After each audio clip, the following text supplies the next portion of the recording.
Belshazzar the king made a great feast to 1,000 of his lords, and drank wine before the 1,000. Belshazzar, whilst he tasted the wine, commanded to bring the golden and silver vessels which his father Nebuchadnezzar had taken out of the temple, which was in Jerusalem, that the king and his princes, his wives and his concubines, might drink therein. Then they brought the golden vessels that were taken out of the temple of the house of God, which was at Jerusalem, and the king and his princes, his wives and his concubines drank in them. They drank wine and praised the gods of gold and of silver, of brass, of iron, of wood, and of stone. And the same hour came forth fingers of a man's hand, and wrote over against the candlestick upon the plaster of the wall of the king's palace.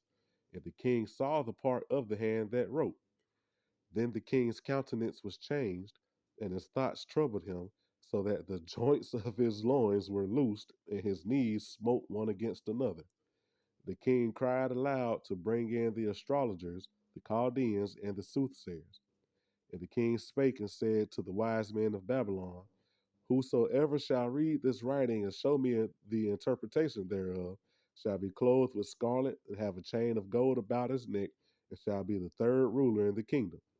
Then came in all the king's wise men, but they could not read the writing nor make known to the king the interpretation thereof. Then was the king Belshazzar greatly troubled, and his countenance was changed in him, and his lords were astonished. Now the queen, by reason of the words of the king and his lords, came into the banquet house, and the queen spake and said, O king, live forever. Let not your thoughts trouble you, nor let your countenance be changed.